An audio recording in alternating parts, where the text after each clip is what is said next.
Welcome to the Private Equity Experience Podcast, your backstage pass to the strategies, stories, and secrets that drive value in the PE universe. No filters, no fluff, just straight talk and expert insights to help you navigate the private equity world with confidence. And now your hosts, Ed Barton, Rory Leaphart, and Emily Sander. Let's dive in with some lightning round questions here. Yeah. Let's go with, what's your shark strategy? Stay calm, get out fast, or hope someone slower is swimming next to you? Ooh, certainly the latter or the third one would be pretty much like my thought. Or, if you had a way to, put out some blood bait so you could go away and swim away while the shark's eating some sort of like dead fish that you have and is bleeding, which is unlikely, but it's possible. It truly depends on the shark.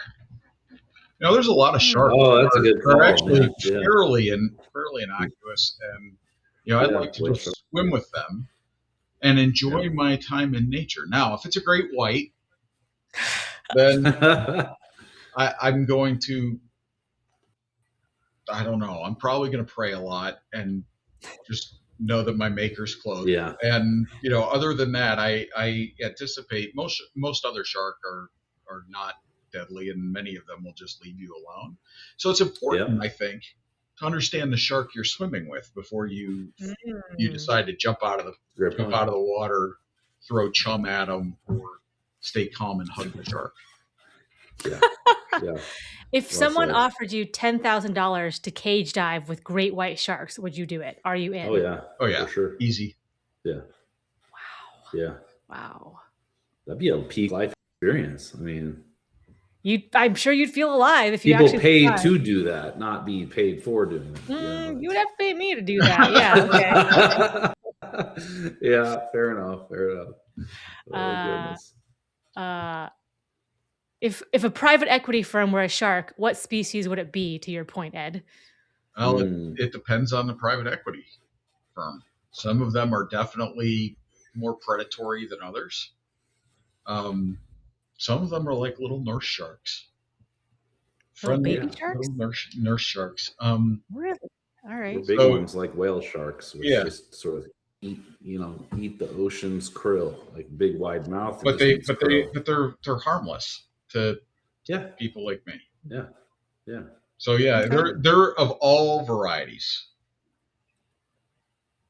Okay. All varieties. And we have an article. It's not Shark Week that I know of, so I have not studied up on my shark. It's shark article zoology, shark zoology or piscology. What is the title of our article du jour, Rory? What is what are we getting into here? It's called Swimming with the Sharks, as a matter of fact. It's called Swimming with the Sharks. It was basically an article in Inc. magazine, and I've picked it up with my feed as it seems to be curated at this point, and it's about a company called Leslie's Pool Mart, and it expanded nationwide from like a really regional or like local footprint, and it basically went through all the machinations of growth and through the typical private equity go public playbook, and it had survived ups and downs through various economic cycles, and more recently, as of like 2026, the stock's below $1.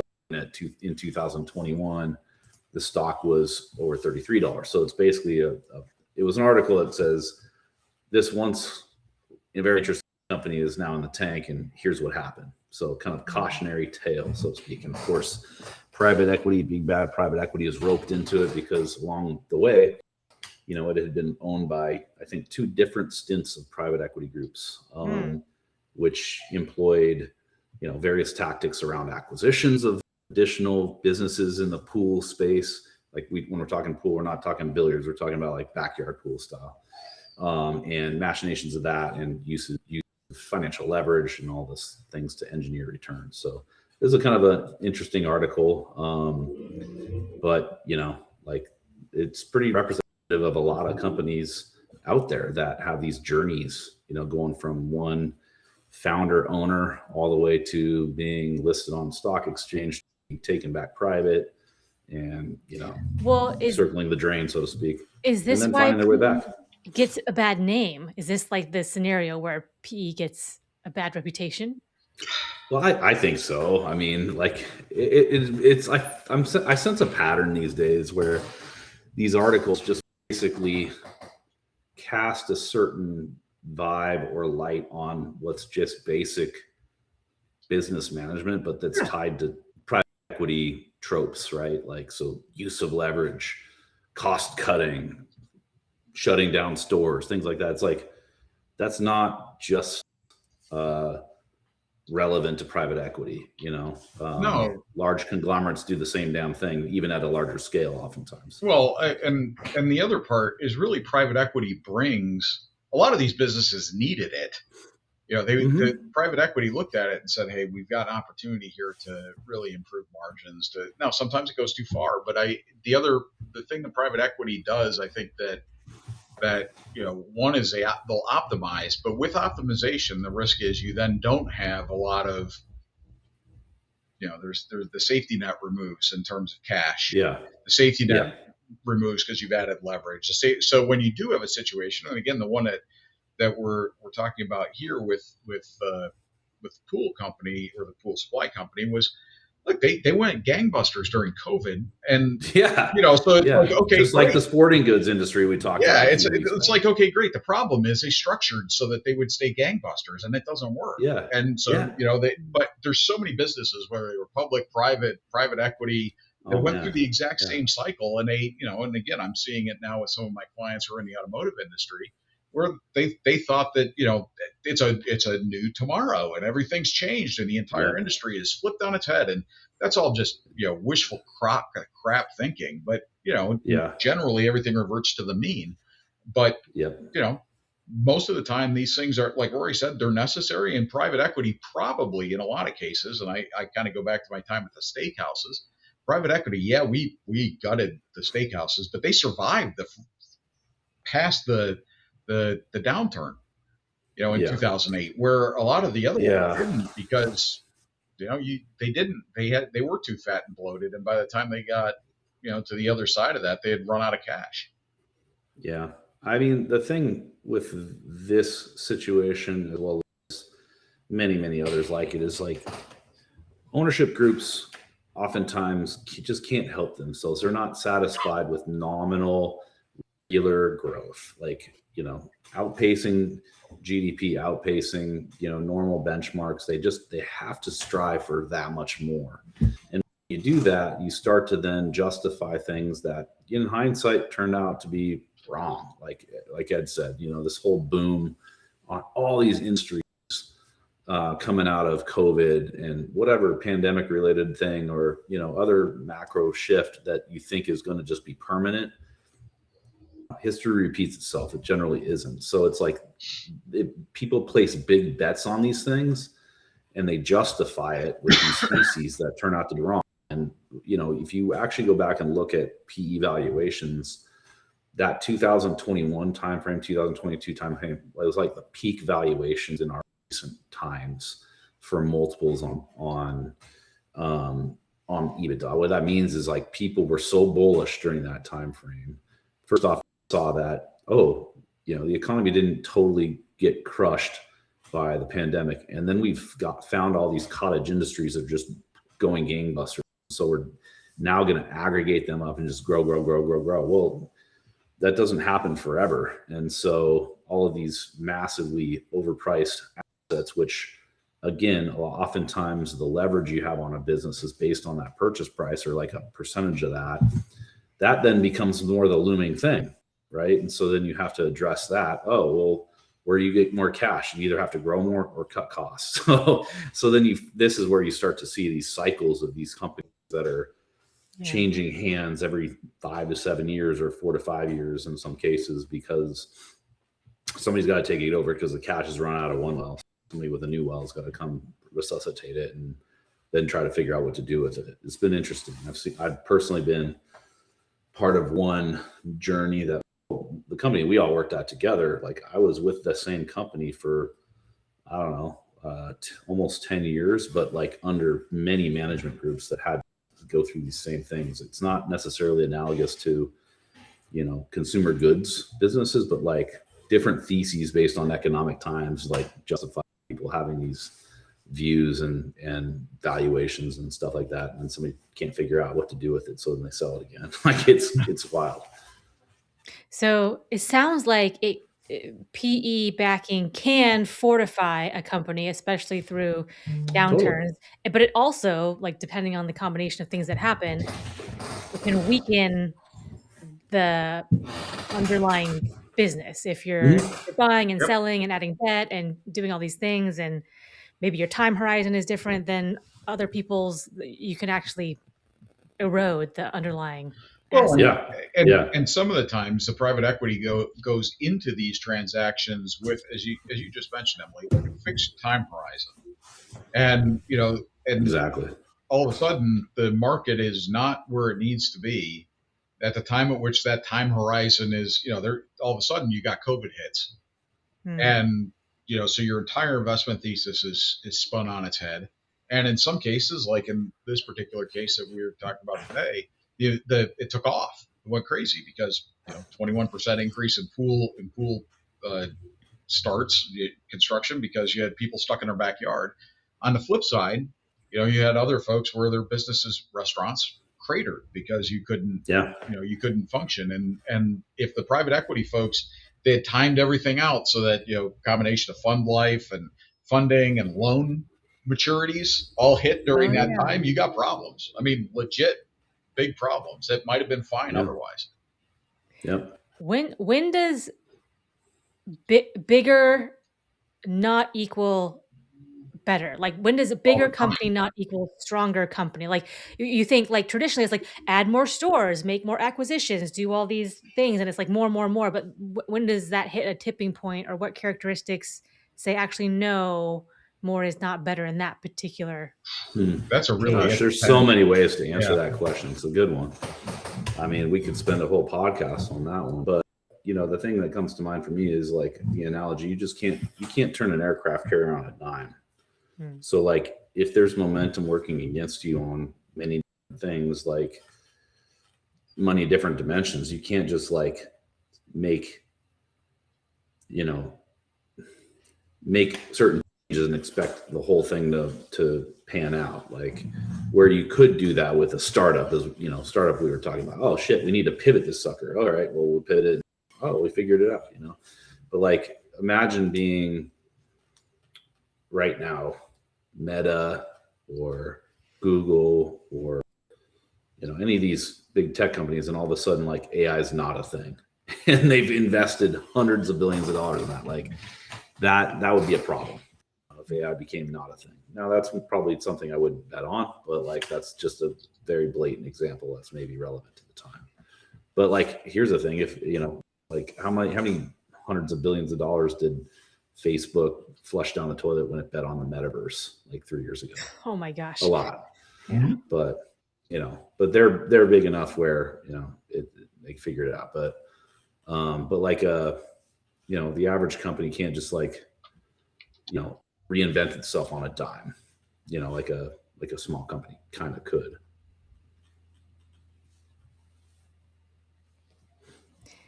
What do you think, Ed? Is there a certain industry that lends itself, or a business model that lends itself? I mean, I basically gave the initial answer. It depends. It truly is. The larger they are, I normally would say the more resilient, but I've actually seen the larger companies blow up faster because, again, when you take that safety net away, elephants fall harder than mice. And so it really is like, look, if it's going off the tightrope, it's going to fall hard, fast, and crush stuff versus, some other versions of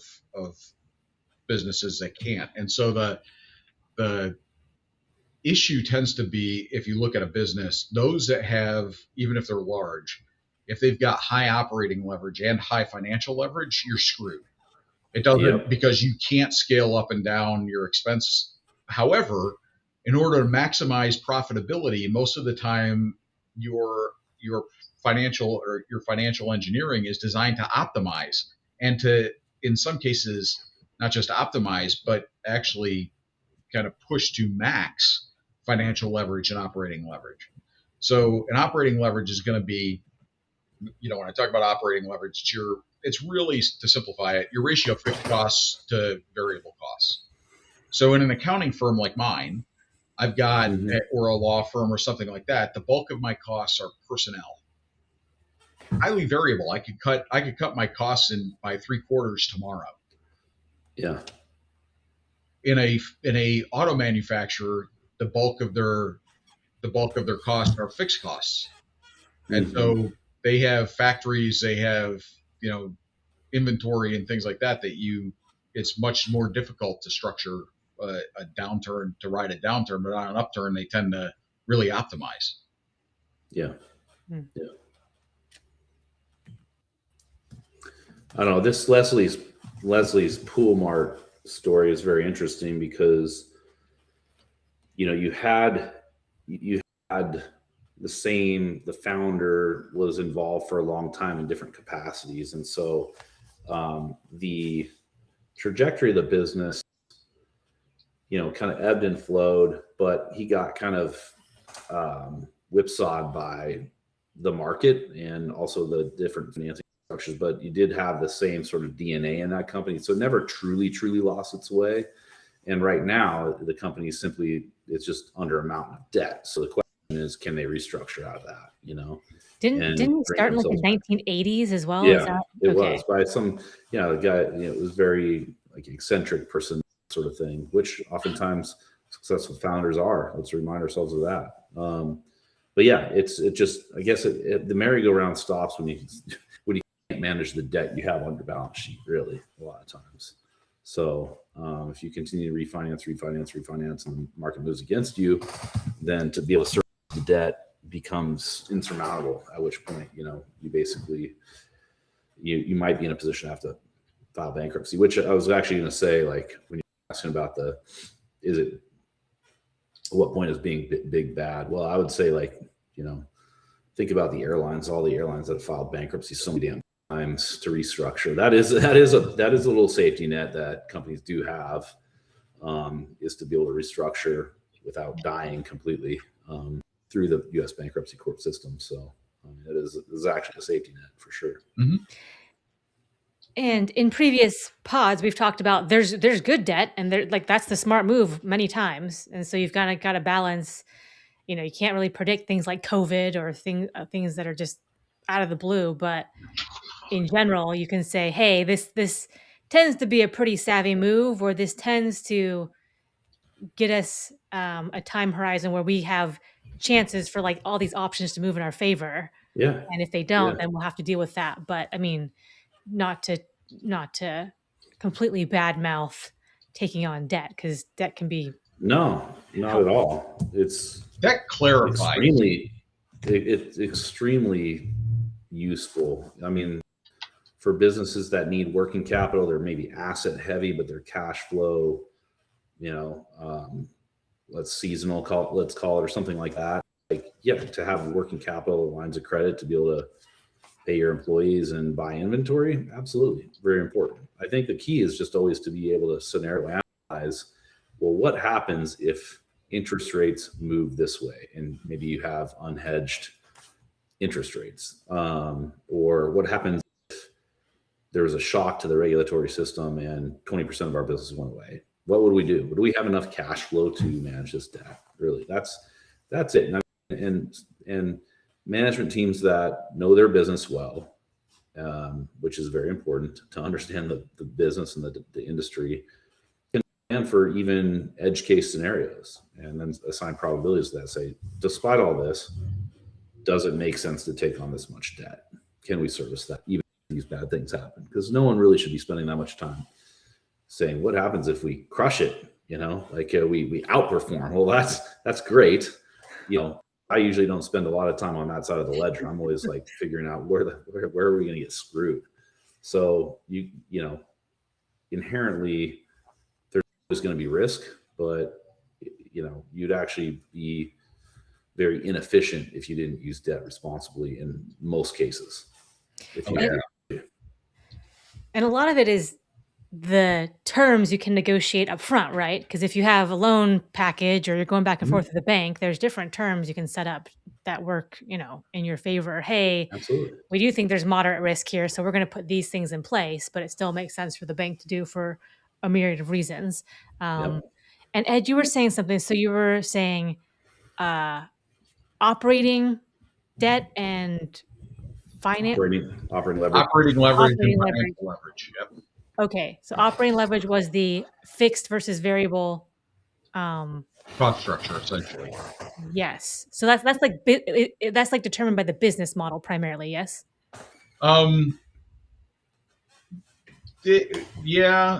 It can be the business model will tend to dictate what type of operating leverage you have and kind of how extensive you can have it. But most businesses, all businesses, have some degree of operating leverage. Even yours, Emily, and you're a What would a like give me an example of high versus low operating leverage? You mentioned you can get rid of half your expenses tomorrow. Yep, because they're personnel, and so I can fire everybody and go, okay, we don't have enough business. You're fired. You're fired. You're fired. You're fired. You're fired. Now my cost structure is lower. Yeah. However, you can sell data center the next day.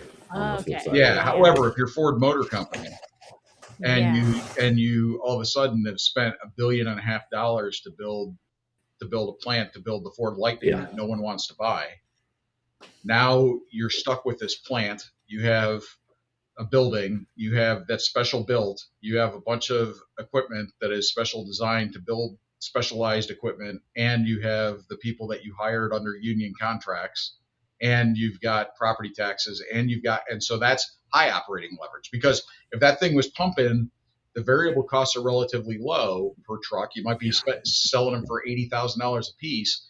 You might have $25,000 of hard cost in that as far as the other pieces. Then you got the overhead components I just talked about, including labor because of the unions in that structure. Or and so if Ford goes, well, they're not selling, you're still stuck with the plant, and you're likely stuck with fairly high labor costs as well as you work through those contracts. So if you banked on Ford Lightning early, you got screwed. I would say you probably were in I use that as an example. Ford is trying to get those kind of issues resolved. But yeah, the original Ford Lightnings were rough truck. But it's kind of like you're betting big and you're putting like all your chips in one roulette, whatever you call it. And if it hits, then you get that much more return for it. Yeah, you're in better shape, because operating leverage again is like financial leverage. So you go, okay, if I do well, my return on equity, my return on investment's a lot higher. But if something goes wrong, I've taken that safety net away.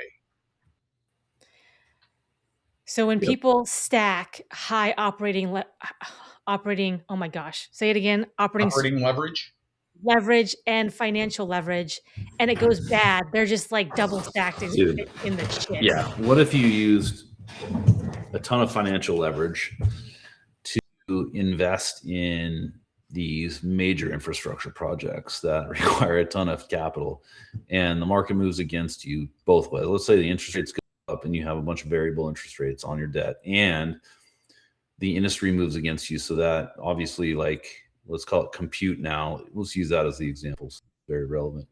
Compute becomes commoditized, and you can't sell it for shit. And so your cash flow from revenue kind of craters, and you owe more on your debt. You're double effed. So yes, high operating leverage and high financial leverage is not a great combination. They're totally correlated. Okay. So let's go back to our pool Yeah. article here. What sequence of events happened to I don't know, it's like it seemed like the mission of the company got diluted. Is that Yeah, there's kind of like that was, I'm guessing why they chose this particular instance as the centerpiece of the story, because it's kind of got a little bit of all the things, right? So, it's got some element of the growth in the business slowed considerably based on people no longer wanting to invest in pools because they could go outside and go to the beach again. You had elements of like taking on quite a bit more debt to finance growth and acquisition. So the roll-up strategy, one of the things we talked about here as well, is buying businesses that are in fragmented industries and rolling them up into a single strategy to theoretically eke out economies of scale and efficiencies. So they did a bunch of acquisitions, and then what we talked about when we dissected the Sims article, the sport, the fishing company, fishing gear company is like the brand dilution part of it. So like Leslie's had its own approach to the market that worked locally and regionally, and when you start nationalizing that, expanding it, it gets diluted and people sort of lose their touch with it and their connection with it. And so they're like, well, what makes this special now? So it's, and I bet if I look deeper, probably some price gouging, whatever, those types of things that all kind of feed together. So I think all the pieces of the puzzle go together, but that's a pretty typical journey for a company like that. Yeah. I think the other piece is, they talked about they had 1,000 retail locations.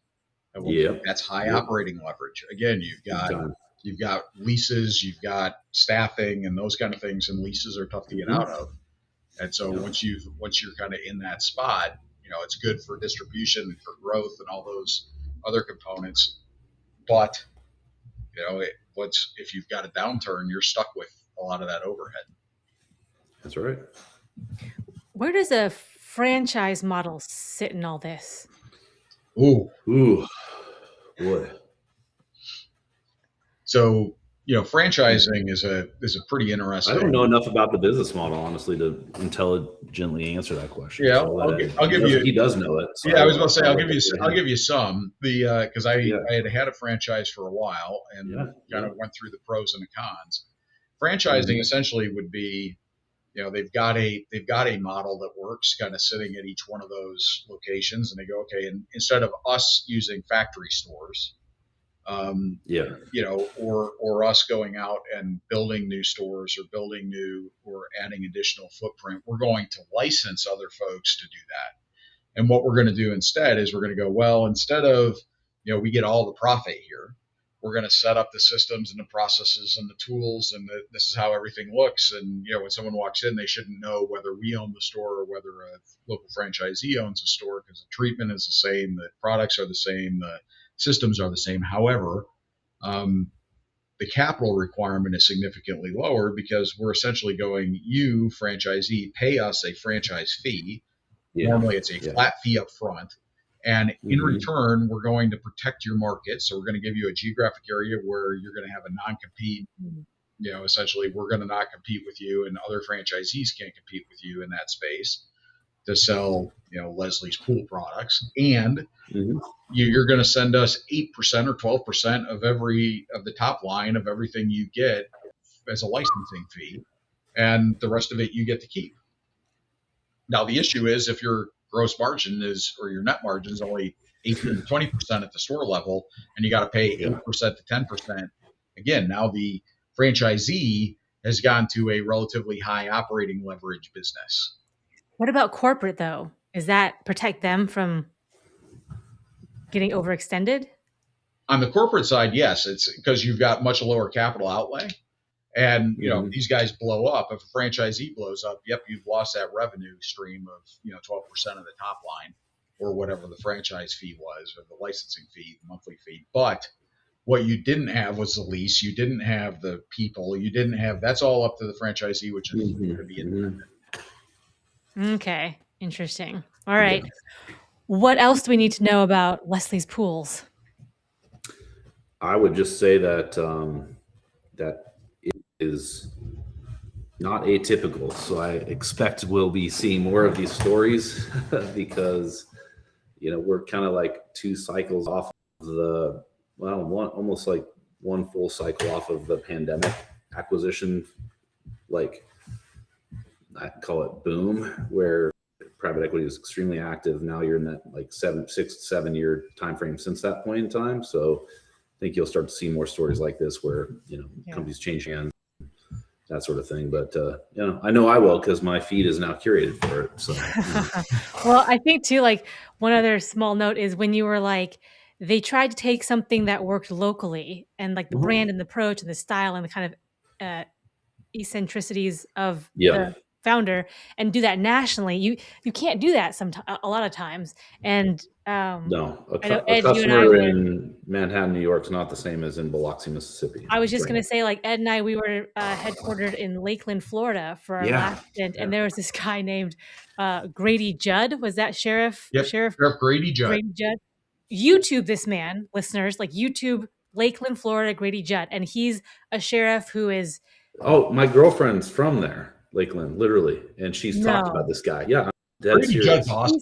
I mean, he's hilarious. He's a kid. He was like, I don't give a F. He says his press conferences were like hilarious. And you'd have, like the sheriff's at the microphone with like doing the debrief of the crime, and the people behind him are like trying to be serious. And he's saying stuff and they're trying not to laugh because the way That's so funny. She was telling me about this and I thought, blowing this out of proportion. No way, this guy's that. Oh, no. But if you try to...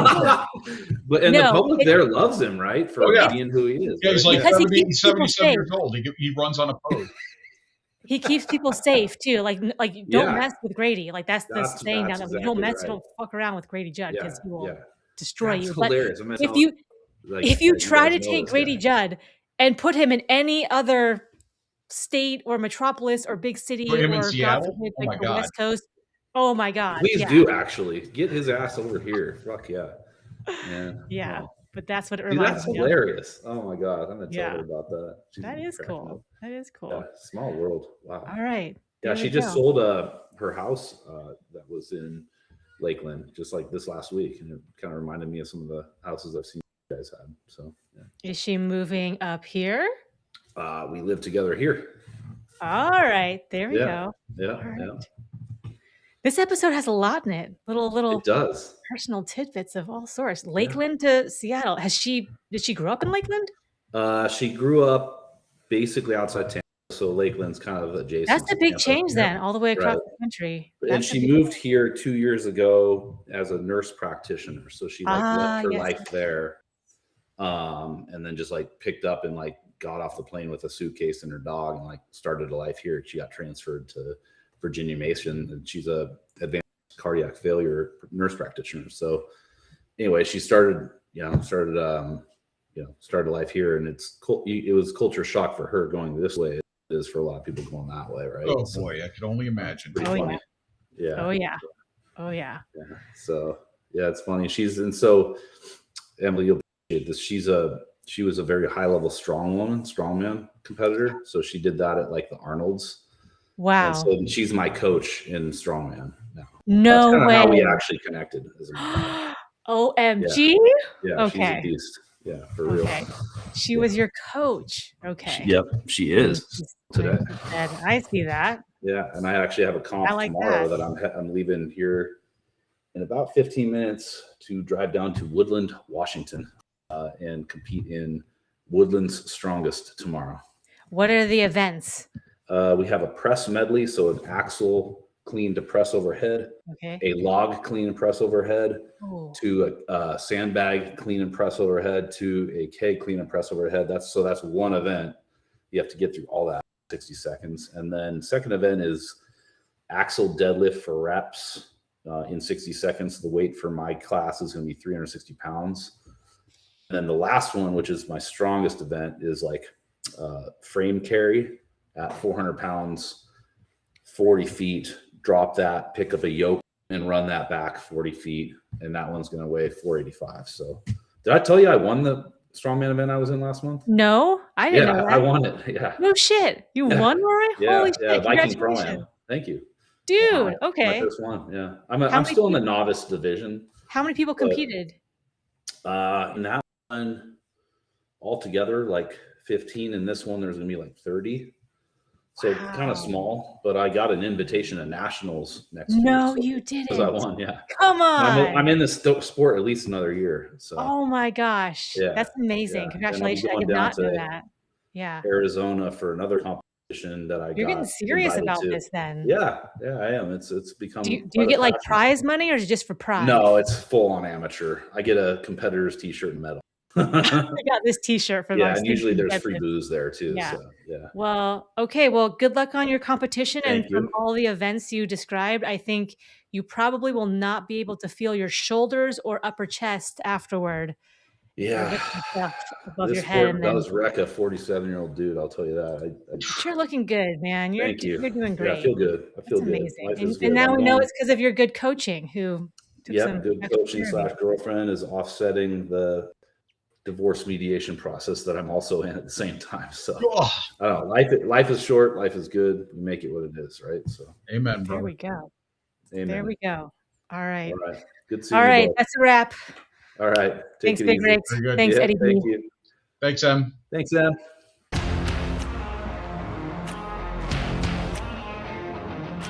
If you enjoyed today's episode, please like, share, and subscribe wherever you get your podcasts.